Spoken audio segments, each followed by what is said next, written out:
Anda masih bersama kami dalam Presisi Siang. Utusan dari 193 negara anggota PBB menghadiri pertemuan darurat Majelis Umum PBB membahas konflik Israel-Hamas. Sidang ini membahas resolusi yang menyerukan penghentian kekerasan di tengah kebuntuan pengesahan resolusi di Dewan Keamanan PBB.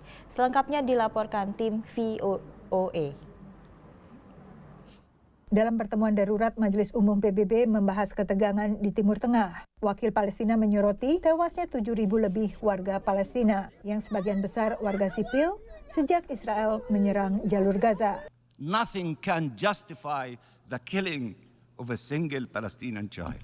Nothing at all. Why not feel a sense of urgency to end our killing? Sementara Israel kembali mengingatkan yang memulai konflik adalah kelompok militan Hamas yang melancarkan serangan ke Israel awal Oktober. Our goal is to completely eradicate Hamas's capabilities, and we will use every means at our disposal to accomplish this. Not for revenge, no, but to ensure that such depravity, such atrocities never occurs again. Sementara Menteri Luar Negeri Republik Indonesia Retno Marsudi kembali menyerukan gencatan senjata di jalur Gaza dan penyaluran bantuan kemanusiaan. Selasa sebelumnya Menlu Retno juga menyerukan desakan serupa dalam pertemuan Menlu di Dewan Keamanan PBB. This session must rise to the occasion where the Security Council failed to do so. The General Assembly must prove that we the people of the United Nations believe in the dignity and worth of human lives. Sehari sebelumnya, Tiongkok dan Rusia memveto rancangan resolusi Dewan Keamanan menyikapi konflik Israel-Hamas yang diajukan Amerika Serikat. Sementara rancangan kedua usulan Rusia juga gagal disahkan.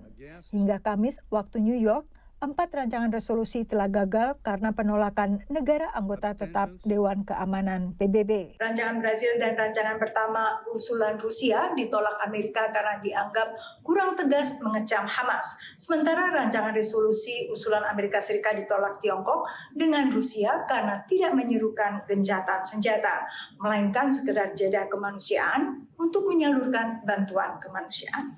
Menurut analis, dinamika di Dewan Keamanan telah mencerminkan sikap lama negara-negara anggota tetap. At the United Nations, the United States keeps saying, oh, it's between negotiations between the Israel and Palestinians, and the United Nations shouldn't intervene, ignoring, of course, the asymmetry in power between the Palestinians under occupation and the Israeli occupiers.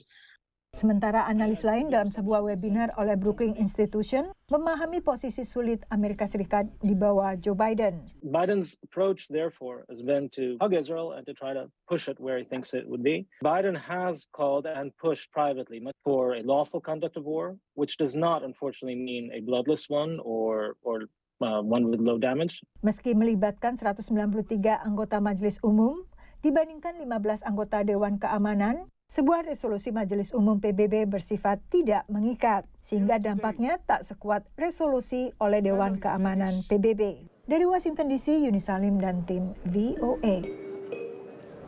Informasi tadi sekaligus menutup jumpa kita di Presisi Siang hari ini. Saksikan terus tayangan Polri TV melalui website tvradio.polri.go.id dan YouTube TV Radio Polri serta channel siaran digital terestrial 3040 HF. Saya Ratu Dianti, terima kasih atas perhatian Anda. Selamat siang dan salam presisi.